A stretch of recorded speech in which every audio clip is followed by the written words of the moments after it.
welcome to the Audi Road to predictions for this year's Virgin Media British Academy TV Awards 2021. And in true 2021 fashion, this is a virtual version of the annual video. Coming to you from my attic in West London, more than ever before, I'm thrilled we have the opportunity to celebrate some of the incredible talent that has been gracing our screens and keeping us entertained during this extraordinary time.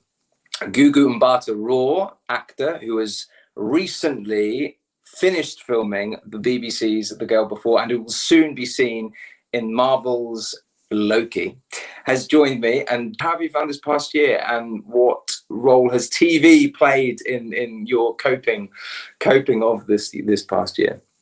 Well, yeah, I don't know where we would be without our TV dramas. For me, it's been sort of a great sort of place of escapism and just a place to kind of pass the time and to travel in my imagination. So yeah, even though I've been at home a lot, it's been wonderful to have such an amazing amount of things to watch.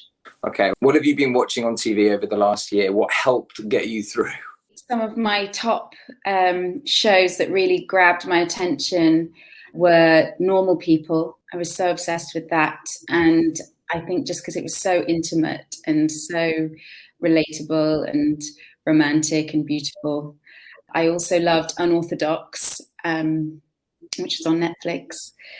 And I May Destroy You was also, groundbreaking and really refreshing. So those are probably the three shows that really got my attention in the last year. And with shows such as Killing Eve, Normal People, and I May Destroy You, does this feel like a particularly vintage year in TV? I think it's an amazing year. And I think for really female-driven stories, I think just the layers of those stories are just getting so much more nuanced.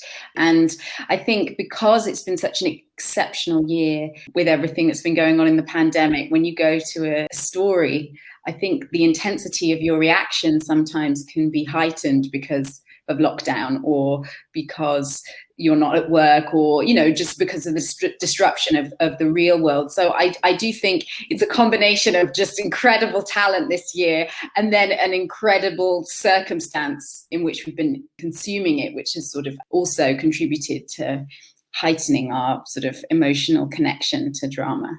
TV is really allowing us to have that opportunity to tell these stories, to be there and to spread the joy, or entertain people. So the leading actress category is tough, especially with big names from some of the past year's most popular shows in the running.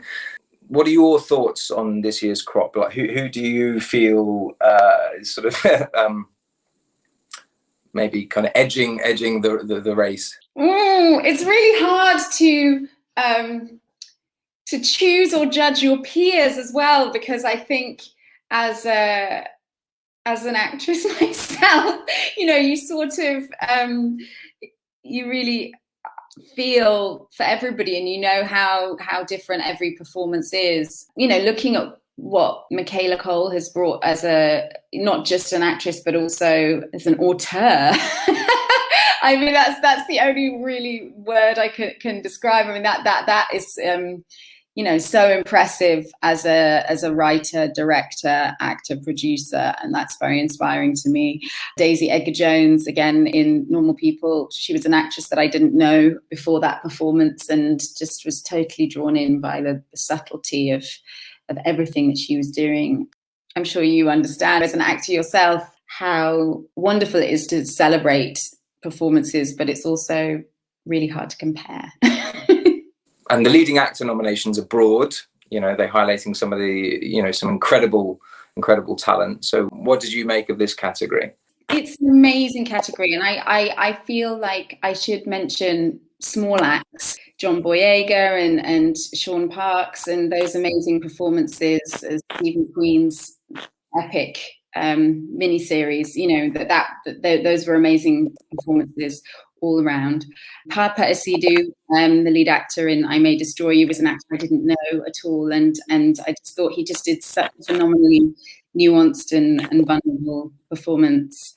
of course, my other favourite show, Normal People, Paul Mescal, you know, who was so great in that show, and just such great chemistry, and, you know, a really complex character. So the whole category is just brimming with amazing actors. It is not a bad choice, basically. Yeah, I mean, all of them are incredible. Okay, look, finally, what is your guilty TV pleasure? I'm sure you have one. We all have one. I have a few. I mean, it's not that guilty, but it's just nerdy, because I just am obsessed with David Attenborough. So anything that he narrates, any nature shows that I don't have to think about. And I think because I grew up with him, like, I find his voice just kind of comforting. If I'm on location or traveling, I'll just put it on in the background. How about you? I want to know what you watch. You're interviewing me, but I want to know what, like... I'll be honest, my new guilty pleasure will be watching you in Loki, which is coming up very, very soon. So keep my eyes peeled for that one. But yeah, thank you so much for sharing your thoughts and predictions for this year's BAFTA TV Awards. Thank you. Thank you very much for tuning in.